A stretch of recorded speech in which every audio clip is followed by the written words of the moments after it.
વિદ્યાર્થી મિત્રો, આજે આપણે જોવાના છે વિભાગ ડી, જેની અંદર આપણે પ્રકરણ 4 આપવામાં આવેલું છે પરમાણુ બંધારણ. એટલે પરમાણુના બંધારણને શોધવા માટે અલગ અલગ વૈજ્ઞાનિકોએ જે એમના મોડેલ રજૂ કર્યા છે એ મોડેલ પરથી આપણને અહીંયા ક્વેશ્ચન આપવામાં આવેલો છે. તો પ્રકરણ 4 આપવામાં આવેલું છે પરમાણુ બંધારણ. પરમાણુ બંધારણ.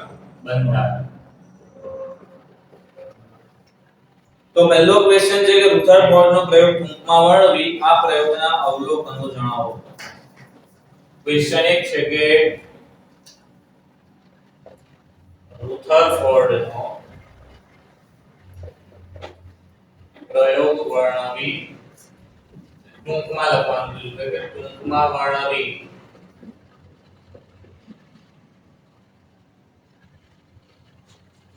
તેના અવલોકનો જણાવો.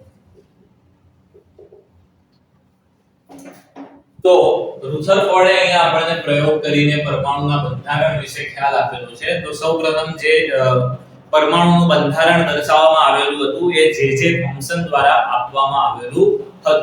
હવે જે થોમ્સને જે પરમાણુ નમૂનો બતાવ્યો એને અભ્યાસ કરવા માટે રુથરફોર્ડે પણ પ્રયોગ કર્યો. તો એ પ્રયોગ પરથી એમને કંઈક નવું જાણવા મળ્યું, એના વિશે આપણને અહીંયા બતાવવામાં આવેલું છે. તો એમણે ગોઠવણી કેવી રીતે કરી અને શું લીધું એ આપણે જોઈએ. તો આ જે રુથરફોર્ડે છે એ પ્રયોગ કરવા માટે સોનાના પાતળા વરખનો ઉપયોગ કર્યો છે. અહીંયા કે 1000 પરમાણુ જેટલી જાડાઈ ધરાવતા સોનાનો પાતળો વરખ લીધો, કેમ કે સોનું જે ધાતુ છે એ વધારે તણાવપણાનો ગુણ ધરાવે છે, એટલે કે સોનાના પાતળા વરખનો ઉપયોગ કર્યો અને એના પરમાણુ ઉપર જે રુથરફોર્ડ છે એણે આલ્ફા જે કણો છે એનો મારો કર્યો, એટલે આલ્ફા કણો એની ઉપર આપાત કર્યા. તો હવે જે થોમ્સનના નમૂના પ્રમાણે એણે એમ બતાવ્યું હતું કે પરમાણુ એક જે છે એ તરબૂચ જેવો છે, એટલે અંદરથી આખો ભરેલો છે. જેમ લાલ ભાગ ખાવાનો આવે છે એને ધન વીજભાર કહ્યો અને એના બીજને ઇલેક્ટ્રોન કહ્યા હતા, અને આખા તરબૂચ જેવો એણે પરમાણુ બતાવ્યો હતો જે થોમ્સન.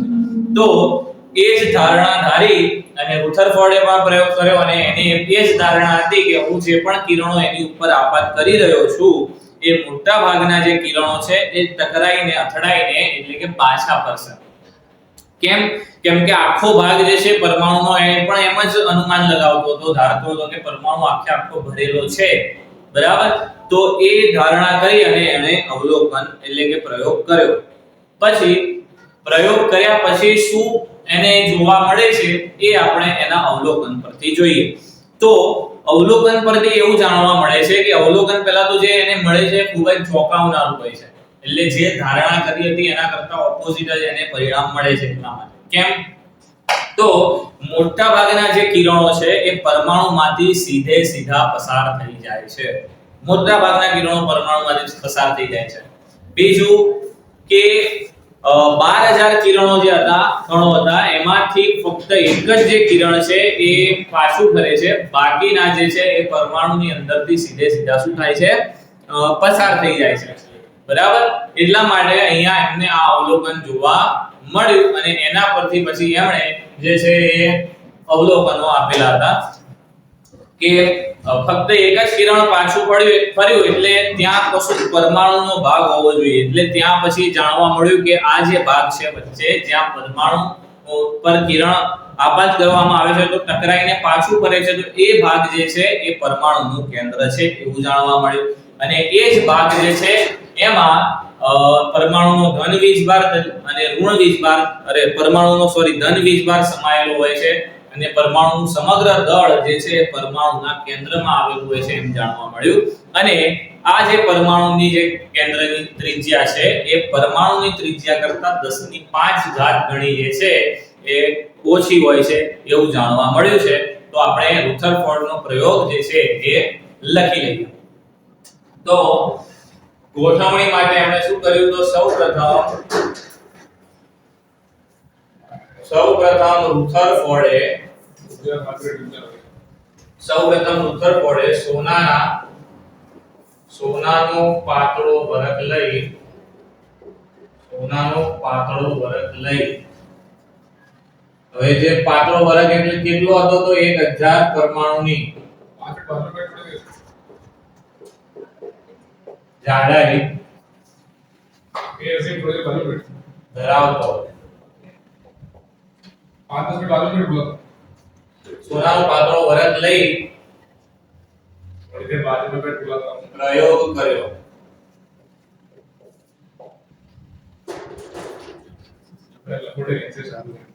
આ જે સોનાનો વરખ હતો, સોનાના વરખ પર તેમણે આલ્ફા કણોનો મારો કર્યો. એટલે આલ્ફા કણો એની ઉપર આકાર કર્યા અને તેની આસપાસ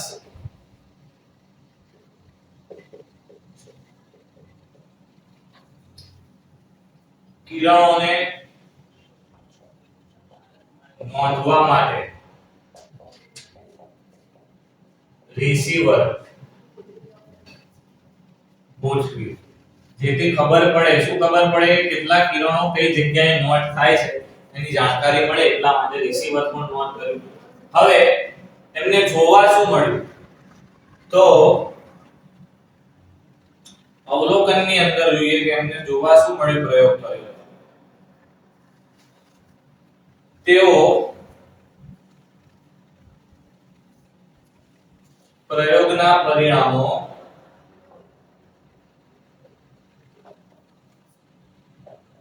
થોમ્સનના પરમાણુ નમૂનાને સમાન મળશે એવું ધારતા હતા. પરંતુ મળેલ જે પરિણામ હતું તે અત્યંત ચોંકાવનારું હતું.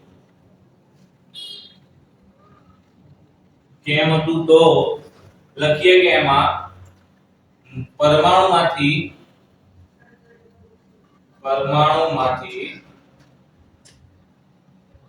મોટા ભાગના કિરણો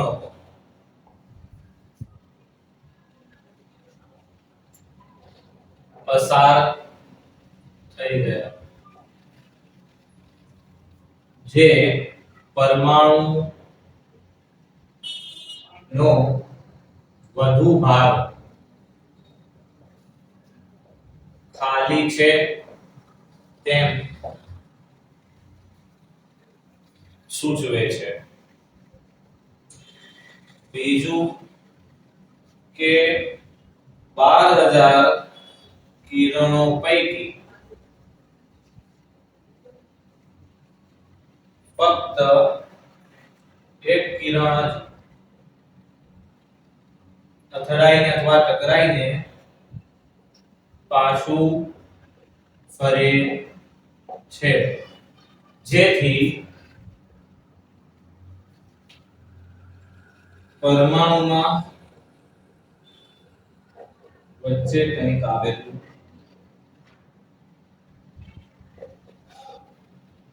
હોવું જોઈએ. દેખાય છે અહીંયા પરમાણુમાં કંઈક વચ્ચે આવેલું હોવું જોઈએ, જેને તેમણે ન્યુક્લિયસ એટલે કોષ કેન્દ્ર પરમાણુ કેન્દ્ર નામ આપ્યું. પરમાણુ કેન્દ્ર નામ આપ્યું, જેમાં પરમાણુનું સમગ્ર દળ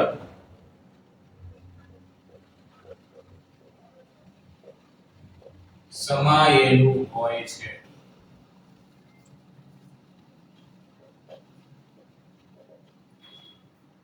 તો અહીંયા દેખાય છે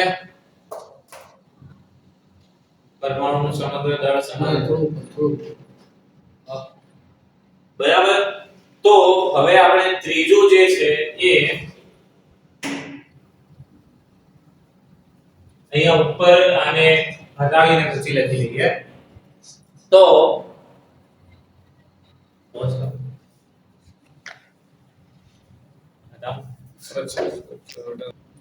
તો હવે આગળ કે 12000 માંથી એક ટકરાઈને પાછું ફરે છે એટલે કે એના કેન્દ્રમાં કશું છે જેને પરમાણુ કેન્દ્ર નામ આપવામાં આવ્યું બરાબર છે અને જેમાં પરમાણુનું સમગ્ર દળ સમાયેલું હોય છે આ પરમાણુ કેન્દ્રની જે ત્રિજ્યા છે પરમાણુ કેન્દ્રની ત્રિજ્યા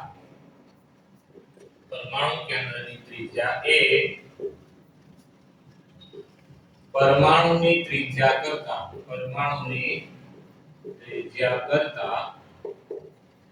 10⁵ ગણી નાની હોય છે પરમાણુની ત્રિજ્યા કરતા પરમાણુ કેન્દ્રની ત્રિજ્યા ઘણી બધી નાની હોય છે એટલે આપણને આ રીતે એનો પ્રયોગ આપવામાં આવેલો છે એમાં પરમાણુ આપેલા છે આ પ્રમાણે અને એમાંથી પછી જે આલ્ફા કણો છે એ પસાર કરવામાં આવેલા છે એટલે વચ્ચે આમ આપણને પરમાણુનું કેન્દ્ર બતાવવામાં આવેલું છે વચ્ચે છે પરમાણુનું કેન્દ્ર પછી એમાંથી કિરણો પસાર કરવામાં આવેલા છે જે આલ્ફા કિરણો આપણે કહેવાય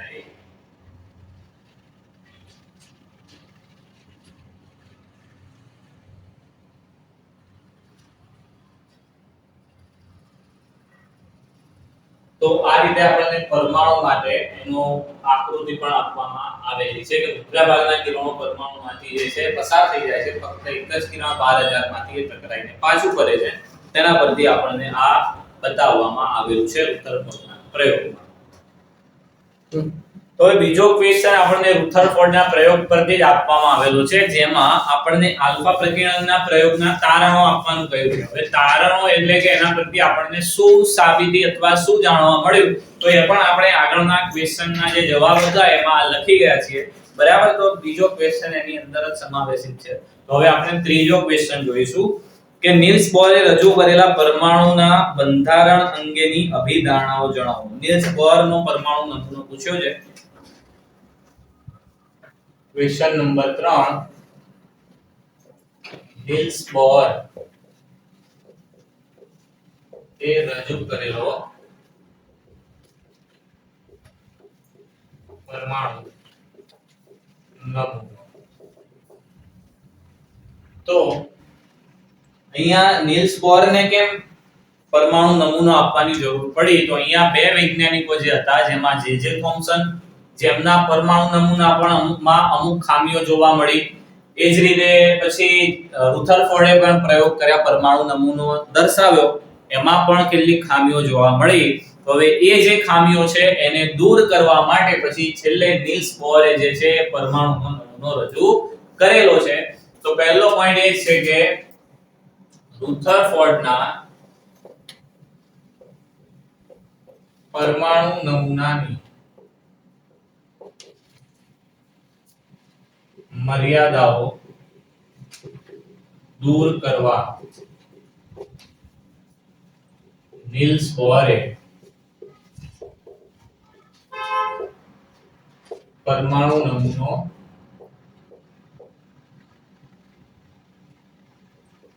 રજૂ કર્યો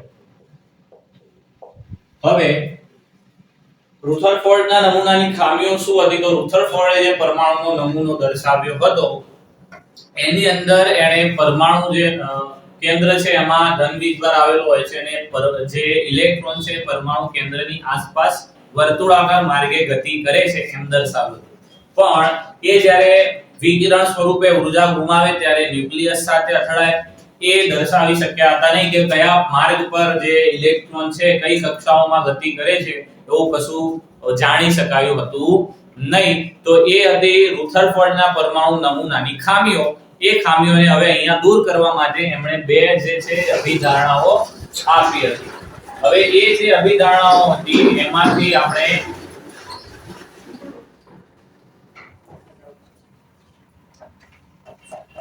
તો એ જે અભિધારણાઓ હતી એ અભિધારણાઓની અંદર આપણે જોઈએ તો નંબર 1 કે ઇલેક્ટ્રોન સ્વતંત્ર રીતે ઓળખાતી કક્ષાઓમાં પરિભ્રમણ કરે છે, એટલે કે પરમાણુની અંદર ઇલેક્ટ્રોન જે છે એના માટે જે છે કક્ષાઓ આવેલી હોય છે સ્વતંત્ર. એની એક અભિધારણા કે સ્વતંત્ર કક્ષાઓમાં ઇલેક્ટ્રોન આવેલા હોય છે. અને બીજું કે જ્યારે ઇલેક્ટ્રોન આ સ્વતંત્ર કક્ષાઓમાં આવેલા હોય ત્યારે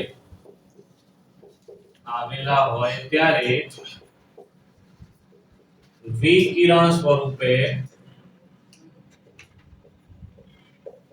ઊર્જા ગુમાવતા નથી. તો આ જે છે એને બે અભિધારણાઓ દર્શાવી છે નીલ્સ બોરે.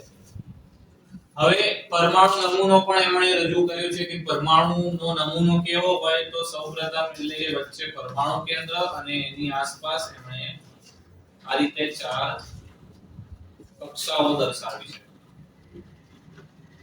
તો આ જે છે નીલ્સ બોરે દર્શાવેલો પરમાણુનો નમૂનો છે, જેમાં વચ્ચે છે પરમાણુનું કેન્દ્ર.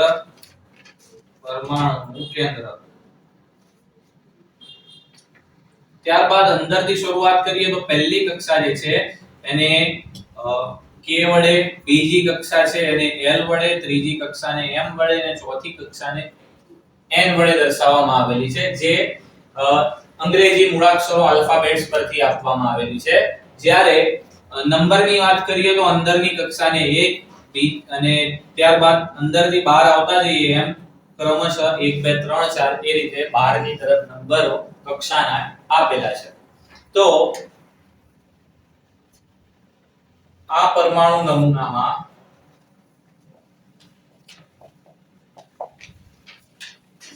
ચાર કક્ષાઓ જે અંદરથી બહારની તરફ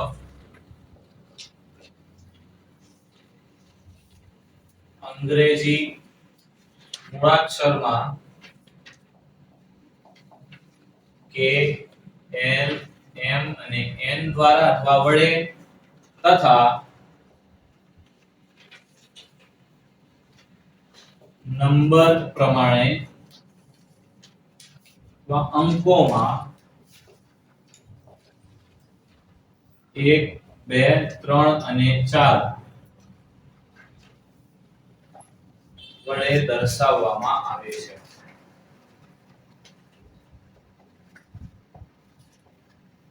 તો આ ચાર કક્ષાઓ છે. હવે આ ચાર કક્ષાઓની અંદર કે પહેલી કક્ષામાં કેટલા ઇલેક્ટ્રોન સમાય, બીજીમાં કેટલા સમાય, ત્રીજીમાં કેટલા, ચોથીમાં કેટલા, આ કક્ષાઓની અંદર જે ભરાતા મહત્તમ ઇલેક્ટ્રોન છે એ ઇલેક્ટ્રોનની સંખ્યા શોધવા માટે એક સૂત્ર આપ્યું કે કોઈ પણ કક્ષામાં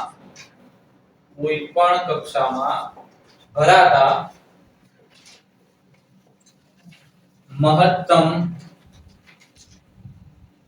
ઇલેક્ટ્રોનની સંખ્યા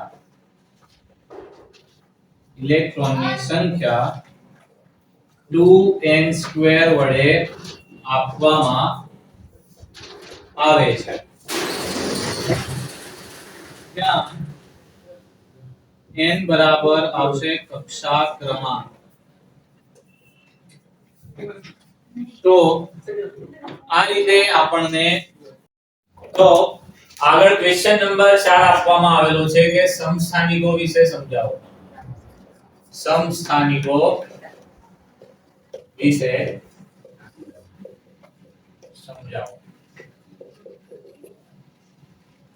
તો સમસ્થાનિકો કોને કહેવાય? તો કોઈ એક જ તત્વના પરમાણુઓમાં એના જે પરમાણુ ક્રમાંક છે એ સમાન હોય, પરંતુ એના જો પરમાણુ દળાંક જે છે એ જુદા જુદા હોય. પરમાણુ દળાંક જુદા જુદા અને પરમાણુ ક્રમાંક જે છે એ જો સમાન હોય કોઈ એક જ તત્વના, તો એ જે તત્વના પરમાણુઓ છે એમને એકબીજાના જે છે સમસ્થાનિકો કહેવામાં આવે છે. એટલે પરમાણુ એક એટલે તત્વ એક જ, જેમ કે કાર્બન, તો એમાં એના પરમાણુ જે ક્રમાંક છે એ સમાન હોય પણ જુદું શું હોય તો પરમાણુ દળાંક, તો એને એકબીજાના કહેવામાં આવે છે સમસ્થાનિકો. તો એમાં અલગ અલગ ઉદાહરણો છે આપણી પાસે. કાર્બનનું છે કે કાર્બન 612 વાળું પણ છે, એટલે પરમાણુ ક્રમાંક 6 અને પરમાણુ દળાંક 12 છે. અને કાર્બન 14 પણ છે, એટલે કે જેનો પરમાણુ દળાંક 14 હોય એવો કાર્બન પણ છે. એટલે છે એક જ તત્વ કાર્બન, બે અલગ અલગ પરમાણુ દળાંક ધરાવે છે, એટલા માટે એને સમસ્થાનિક કહેવામાં આવે છે. એ જ પ્રમાણે હાઇડ્રોજનના સમસ્થાનિક પણ આપણને આપવામાં આવેલા છે. 3 છે એમાં, જેમાં પ્રોટિયમ, ડ્યુટેરિયમ અને ટ્રિટિયમ એમ કરીને આપણને 3 એના જે છે સમસ્થાનિકો આપવામાં આવેલા છે. અને છેલ્લે આપણે સમસ્થાનિકોના ઉપયોગો પણ જોઈ લઈએ, જેમાં કોબાલ્ટના સમસ્થાનિકનો ઉપયોગ કેન્સરની સારવાર માટે થાય છે. પછી આયોડિનના સમસ્થાનિકનો જે ઉપયોગ છે એ જે ગોઈટર રોગ હોય છે એની દવા બનાવવા માટે થાય છે.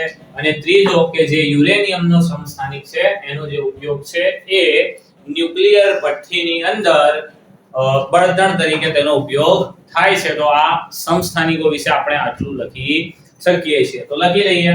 તો પહેલા એની વ્યાખ્યા છે સમસ્થાનિકોની. વ્યાખ્યા તો કોઈ એક જ તત્વના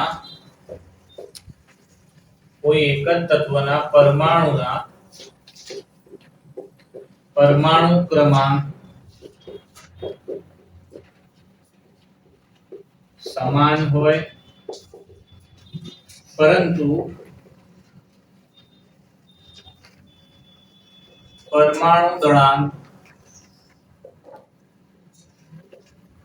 જુદા જુદા હોય તો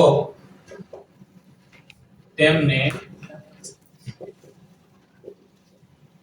એકબીજાના સમસ્થાનિકો કહે છે. તો આ થઈ ગઈ એની વ્યાખ્યા. સમસ્થાનિકો કોને કહેવાય. હવે એના જો ઉદાહરણો જોઈએ આપણે, એક્ઝામ્પલ. તો કાર્બનનું એક ઉદાહરણ લઈએ કે કાર્બન C6 છે, અહીંયા 6 પરમાણુ ક્રમાંક દર્શાવે છે અને 12 જે છે એનો દળાંક દર્શાવે છે. એ જ રીતે બીજો કાર્બન છે, પરમાણુ ક્રમાંક 6, પરમાણુ દળાંક છે 14. તો વ્યાખ્યા છે કે એક જ તત્વ એટલે કાર્બન છે એક જ તત્વ બંનેમાં, તો એક જ તત્વના પરમાણુના શું સમાન, તો પરમાણુ ક્રમાંક નીચે લખેલો હોય તો પરમાણુ ક્રમાંક સમાન હોય, અને જે ઉપર લખેલો છે એને પરમાણુ દળાંક કહેવાય તો પરમાણુ દળાંક જુદા જુદા હોય છે. તો એવા જે તત્વના પરમાણુઓ છે તેમને એકબીજાના કહેવાય છે સમસ્થાનિકો કહેવામાં આવે છે. હવે આગળ જે છે બીજું ઉદાહરણ આપણે લખીએ તો હાઇડ્રોજન માટે 3 આપણને એના સમસ્થાનિકો હાઇડ્રોજનમાં આપવામાં આવેલા છે. આ જે છે એને કહેવામાં આવે છે પ્રોટિયમ, આને કહેવામાં આવે છે ડ્યુટેરિયમ અને આને કહેવાય છે ટ્રિટિયમ. તો આવા આપણને 3 સમસ્થાનિક આપવામાં આવેલા છે, જેમાં તત્વનો પરમાણુ ક્રમાંક સમાન અને પરમાણુ દળાંક જુદો જુદો હોય તો એમને એકબીજાના કહેવાય છે સમસ્થાનિકો.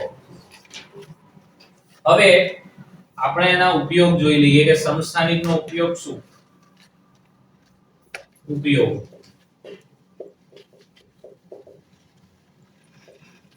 તો પહેલો ઉપયોગ એક છે કે કોબાલ્ટના સમસ્થાનિકનો ઉપયોગ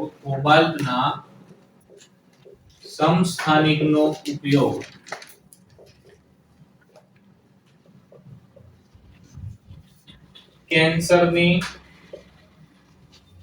સારવારમાં થાય છે. એટલે યાદ રાખવા માટે કોબાલ્ટનો ક, કેન્સરનો ક. તો કોબાલ્ટનો સમસ્થાનિકનો ઉપયોગ કેન્સરની સારવારમાં થાય. બીજો છે આયોડિનના સમસ્થાનિકનો ઉપયોગ, તો આયોડિનના સમસ્થાનિકનો ઉપયોગ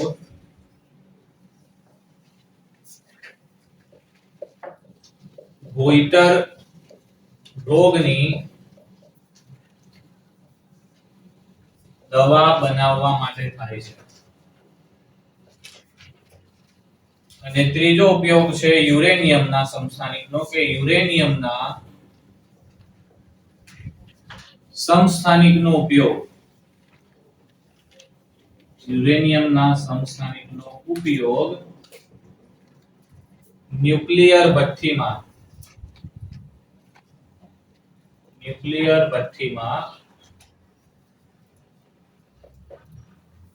બળતણ તરીકે, ફ્યુલ તરીકે તેનો ઉપયોગ કરવામાં આવે છે. તો બળતણ તરીકે થાય છે. તો આ થઈ ગયા એના ઉપયોગો. તો આ આપણને આપવામાં આવેલું છે સમસ્થાનિકની ટૂંક નોંધ. એના વિશે આટલું આપણે સમજાવી શકીએ છીએ. હવે આપણને આગળ ક્વેશ્ચન નંબર 5 આપવામાં આવેલો છે, જેમાં કેટલાક તત્વના પરમાણુઓ આપેલા છે, જેની અંદર આપણને નીલ્સ બોહરનો જે પરમાણુ નમૂનો છે એ પરમાણુ નમૂના પ્રમાણે એની ઇલેક્ટ્રોન ગોઠવણી દર્શાવવાની છે. તો જોઈ લઈએ નીલ્સ બોહરના પરમાણુ નમૂના પ્રમાણે નીલ્સ બોહરના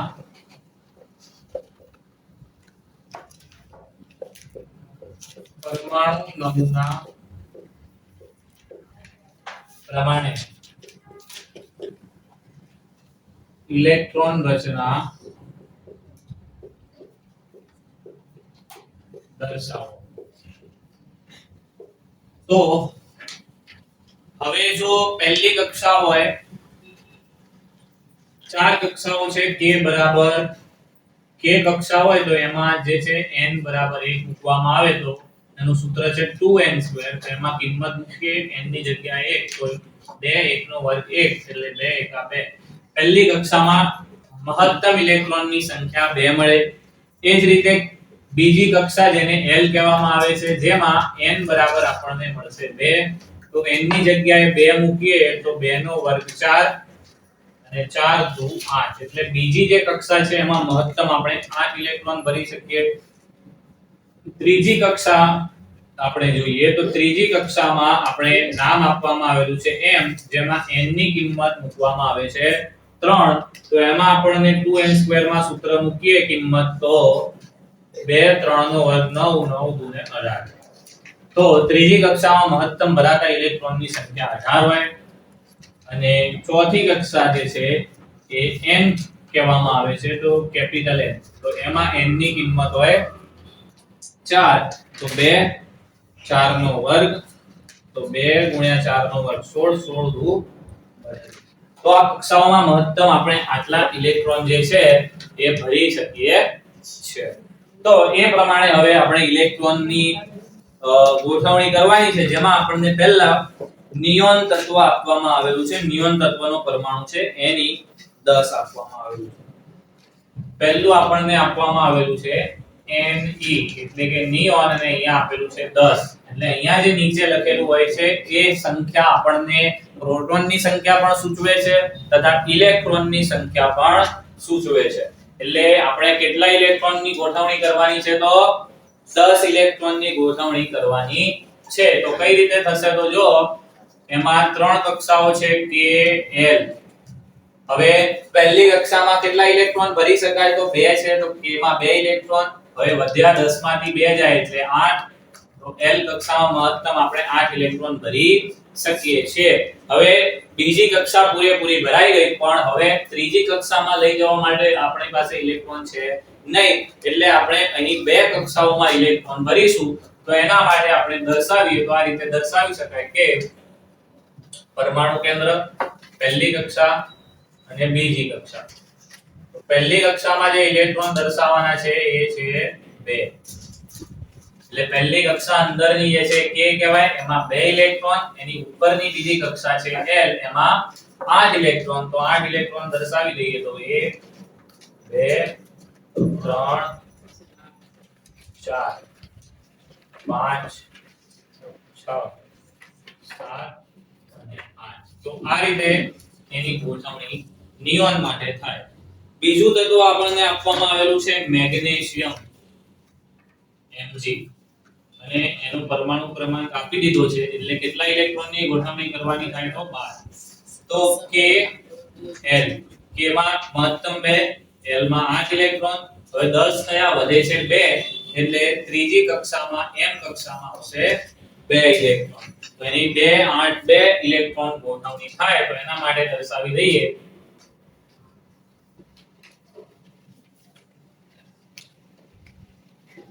તો 2 ઇલેક્ટ્રોન પહેલી કક્ષામાં, બીજી કક્ષામાં 8 ઇલેક્ટ્રોન, 1 2 3 4 5 6 7 અને 8 એટલે આ થઈ ગયા 10. હવે બે જે ઇલેક્ટ્રોન વધે છે આપણે 12 ની તરફ દર્શાવીએ n કક્ષામાં. તો આ થઈ ગયું મેગ્નેશિયમ માટેની ગોઠવણી. પછી આગળ છે ફોસ્ફરસ p. ફોસ્ફરસ p માટે સિમ્બોલ p આપેલો છે અને અંદર 15 ઇલેક્ટ્રોન આપેલા છે. એટલે 15 ઇલેક્ટ્રોનની ગોઠવણી આ જ પ્રમાણે થશે કે l m. તો k કક્ષામાં કેટલા 2 ઇલેક્ટ્રોન, l કક્ષામાં 8 એટલે થયા 10. હવે વધે છે 5. તો m કક્ષામાં આવશે 5. તો આ રીતે આપણે ત્રણ કક્ષાઓમાં એટલે કે પહેલી કક્ષામાં 2, બીજી કક્ષામાં 8 અને ત્રીજી કક્ષામાં 5 ઇલેક્ટ્રોન દર્શાવવાના છે. તો પહેલી કક્ષા, બીજી કક્ષા અને આ ત્રીજી કક્ષા. પહેલી કક્ષામાં 2 ઇલેક્ટ્રોન, બીજીમાં 8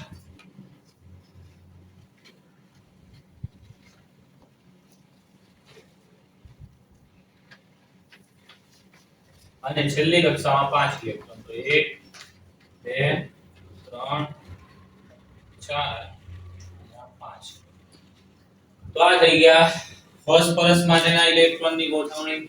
અને પછી છે ચોથા નંબરમાં આપણને ક્લોરીન Cl આપવામાં આવેલો છે. તો 4 નંબર Cl, એનો પરમાણુ ક્રમાંક 17 છે અને એમાં 17 ઇલેક્ટ્રોનની આપણને ગોઠવણી બતાવવામાં આવેલી છે. આ જ પ્રમાણે થશે કે l m. k કક્ષામાં 2 ઇલેક્ટ્રોન, l કક્ષામાં 8 ઇલેક્ટ્રોન, 10 થયા, વધે છે 7 એટલે m કક્ષામાં આવશે 7 ઇલેક્ટ્રોન. તો આ રીતે ગોઠવણી કરવાની છે. તો પહેલી કક્ષા, બીજી કક્ષા અને આ ત્રીજી કક્ષા. તો 1 2 પહેલી કક્ષામાં 2 ઇલેક્ટ્રોન, બીજી કક્ષામાં 8 દર્શાવવાના છે 2 4 2 6 અને 2 5 ઇલેક્ટ્રોન. હવે ત્રીજી કક્ષામાં 7 ઇલેક્ટ્રોન. તો 1 2 3 4 5 6 અને 7. તો ક્લોરીન માટે આ પ્રમાણે આપણે ઇલેક્ટ્રોન ગોઠવણી દર્શાવી શકીએ. નીલ્સ બોરની આ પ્રમાણે ગોઠવણી દર્શાવવામાં આવે છે. ક્વેશ્ચન નંબર 6 આપણને આપવામાં આવેલું છે. ક્વેશ્ચન નંબર 6 કે એક તત્વ X છે જેનો પરમાણુ ક્રમાંક એટલે પરમાણુ તેની m કક્ષામાં 7 ઇલેક્ટ્રોન ધરાવે છે. એક તત્વ છે, એક તત્વનો પરમાણુ આપણને આલ્ફાબેટ આપવામાં આવેલો છે X. એ તેની બાહ્ય કક્ષામાં 7 ઇલેક્ટ્રોન ધરાવે છે.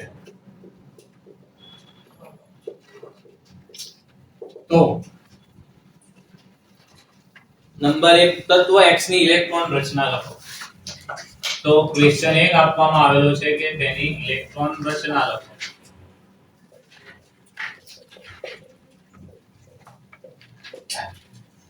હવે બાહ્ય કક્ષામાં 7 ઇલેક્ટ્રોન છે. એટલે બાહ્ય કક્ષા એની m જે આપેલું છે બાહ્ય કક્ષા m ની અંદર છે. હવે m સુધી ઇલેક્ટ્રોન પહોંચે ક્યારે? જ્યારે આગળની કક્ષાઓ એ પૂરું કરીને આવ્યો હોય ત્યારે. એટલે તેની જે છે એ પહેલી કક્ષાની અંદર 2 ઇલેક્ટ્રોન પૂરા હશે, એની બીજી કક્ષામાં 8 ઇલેક્ટ્રોન પૂરા હશે અને ત્રીજી m જે કક્ષા છે એમાં 7 ઇલેક્ટ્રોન. એટલે ટોટલ એની અંદર કેટલા 17 ઇલેક્ટ્રોન આવેલા હોય. તો એની ઇલેક્ટ્રોન રચના લખીએ તો k l અને m. તો k માં 2, l માં 8 અને m માં તો કયા છે 7 છે. બરાબર. તો આ એની ઇલેક્ટ્રોન રચના મળે. બીજો ક્વેશ્ચન એની અંદર છે કે તત્વનો પરમાણુય ક્રમાંક જણાવો. બીજો તત્વનો પરમાણુ ક્રમાંક.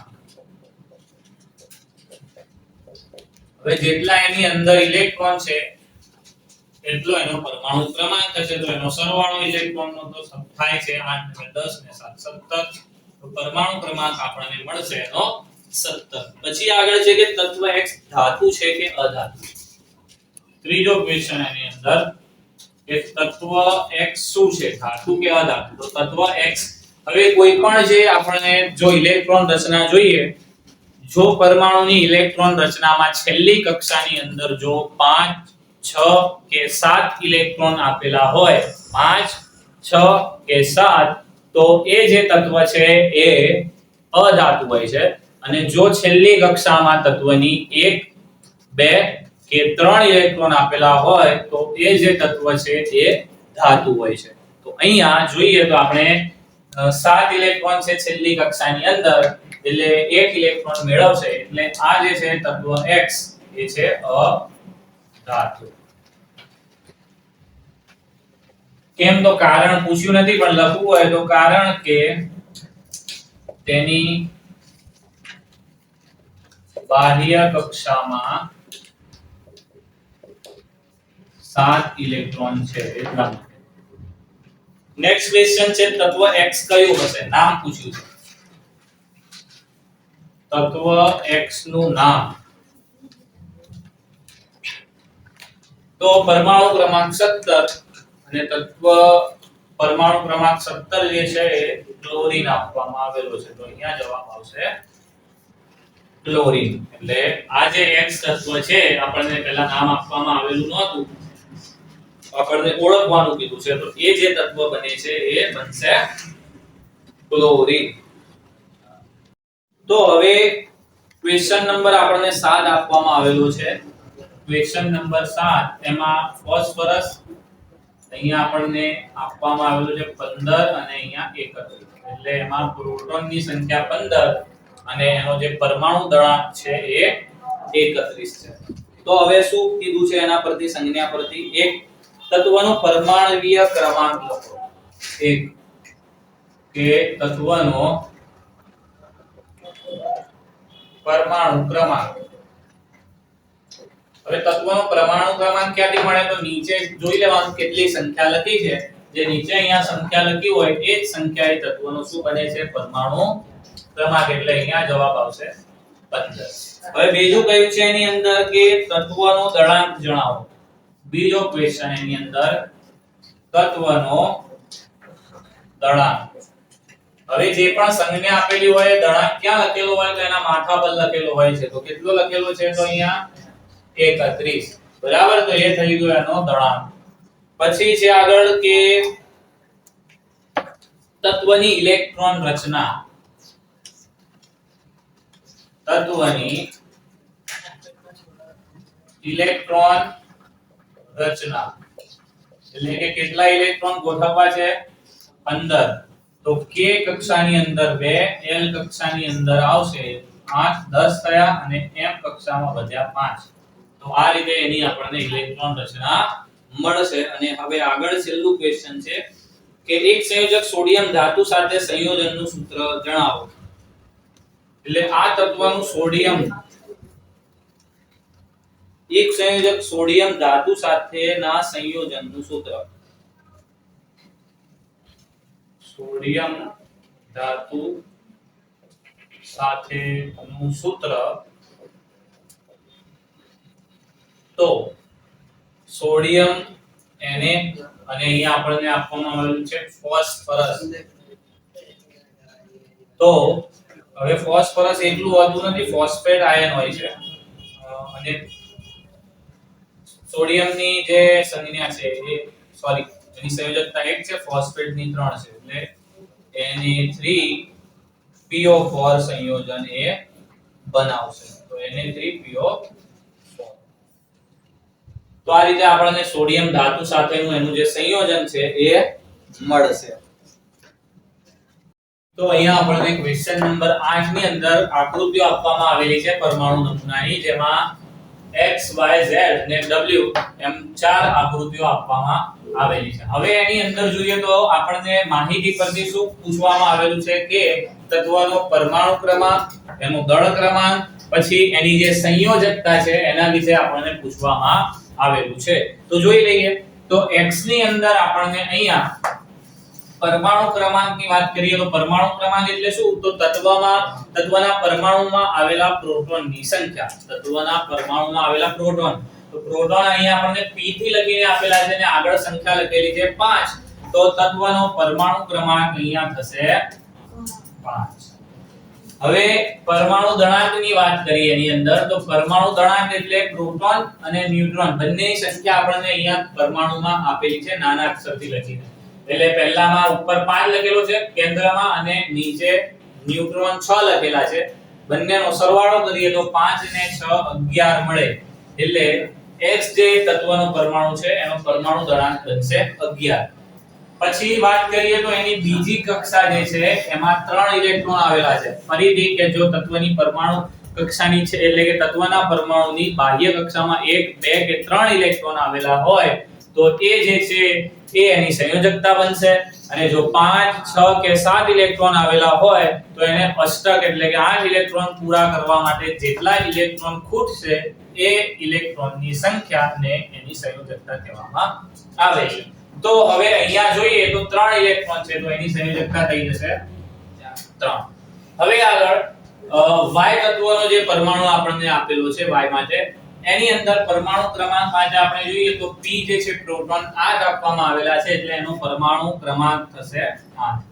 પરમાણુ દળાંક માટે જે પ્રોટોનની સંખ્યા અને ન્યુટ્રોનની સંખ્યાનો સરવાળો કરવામાં આવે છે તો એ છે 8 અને અહીંયા 10 છે તો 8 ને 10 થશે 18. એટલે પરમાણુ દળાંક માટે અહીંયા લખી લઈએ કે સંખ્યા આપણને મળશે P + n નો સરવાળો કરીશું તો પરમાણુ દળાંક મળશે. હવે સંયોજકતા, તો એની છેલ્લી કક્ષામાં જોઈએ તો 1 2 3 4 5 6 ઇલેક્ટ્રોન આવેલા છે એટલે એને અષ્ટક 8 ઇલેક્ટ્રોન પૂરા કરવા માટે 2 ઇલેક્ટ્રોનની જરૂર પડશે. 2 ઇલેક્ટ્રોન ખૂટશે એટલે જે ઇલેક્ટ્રોન ખૂટે છે એની સંખ્યાને સંયોજકતા કહીશું. બરાબર. જો 5 6 કે 7 આવેલા હોય તો 8 કરવા માટે જેટલા ખૂટે એ એની સંયોજકતા, અને 1 2 કે 3 આવેલા હોય તો એ જ સંખ્યા એની સંયોજકતા બને. હવે Z માટે જુઓ તો Z માટે પ્રોટોનની સંખ્યા 13 આપેલી છે તો એનો પરમાણુ જે ક્રમાંક છે 13 બનશે. અને જે પરમાણુ દળાંક છે એ બંનેનો સરવાળો કરીશું તો 13 અને 14 બંનેનો સરવાળો થશે 27. બરાબર. તો એનો પરમાણુ દળાંક આપણને 27 મળે.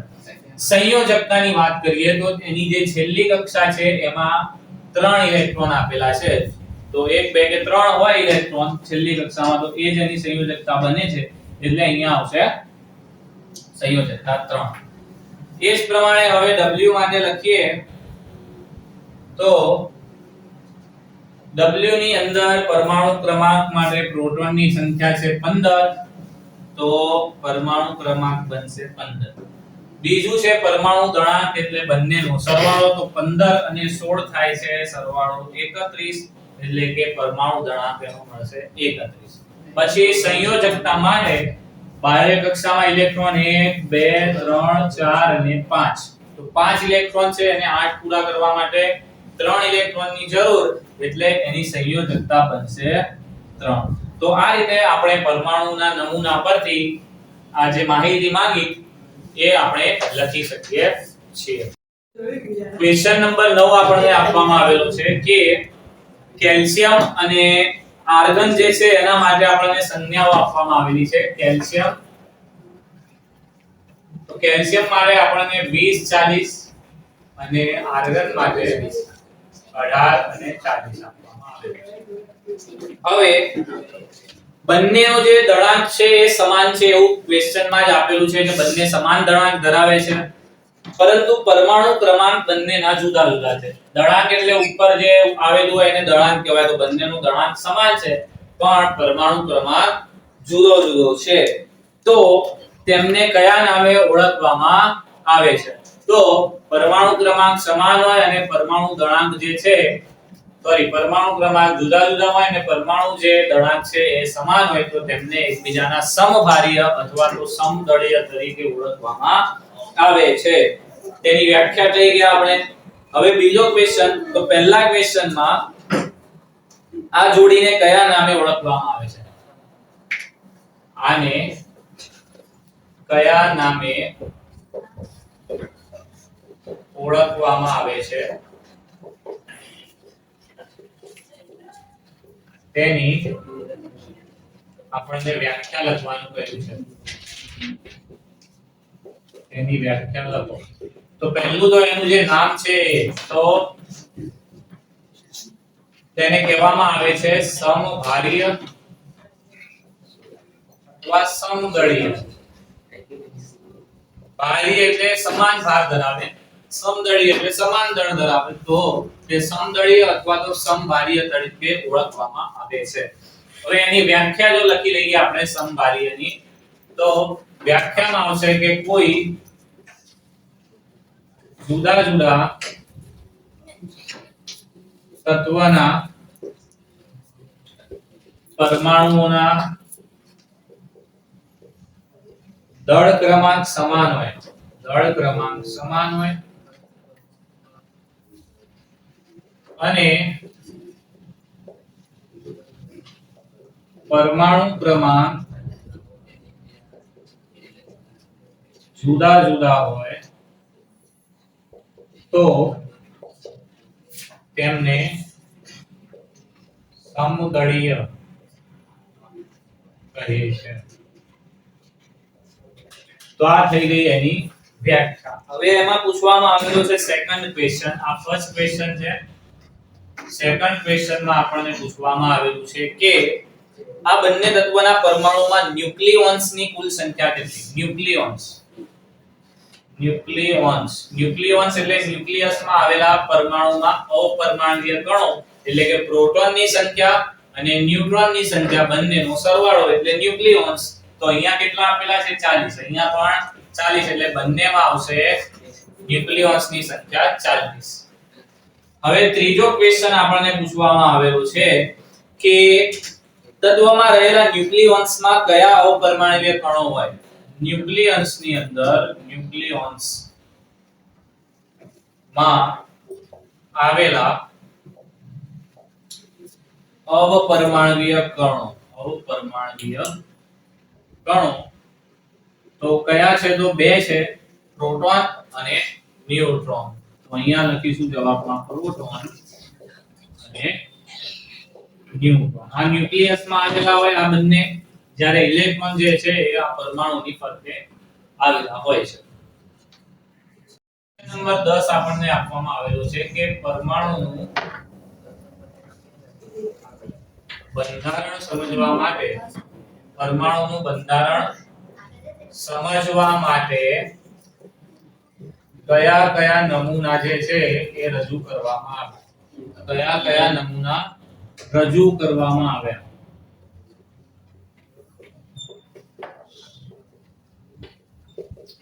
તો પરમાણુ નમૂનામાં 3 અલગ અલગ વૈજ્ઞાનિકોએ આપણને દર્શાવ્યા છે, જેમાં પહેલા છે જે થોમ્સનનો પરમાણુ નમૂનો છે. જે થોમ્સનનો પરમાણુ નમૂનો આપણને જોવા મળે. પછી રુથરફોર્ડનો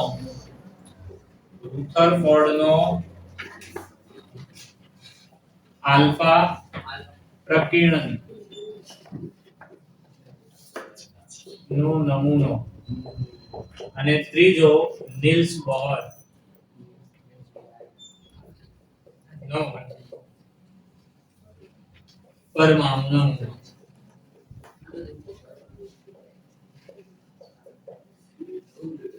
તો આ પહેલો ક્વેશ્ચન.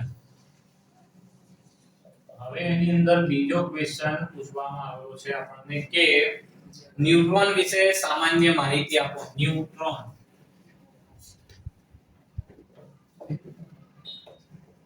તો ન્યુટ્રોનની સામાન્ય માહિતીમાં નંબર 1 કે ન્યુટ્રોનની જે શોધ છે, ન્યુટ્રોનની શોધ જે ચેડવિકે કરી હતી.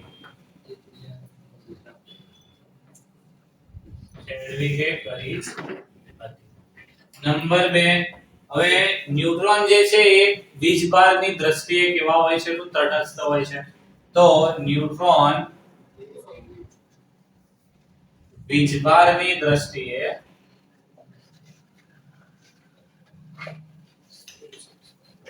તટસ્થ હોય છે. પછી ત્રીજું કે ન્યુટ્રોન પરમાણુ કેન્દ્રમાં આવેલા હોય છે અને તેને n વડે દર્શાવવામાં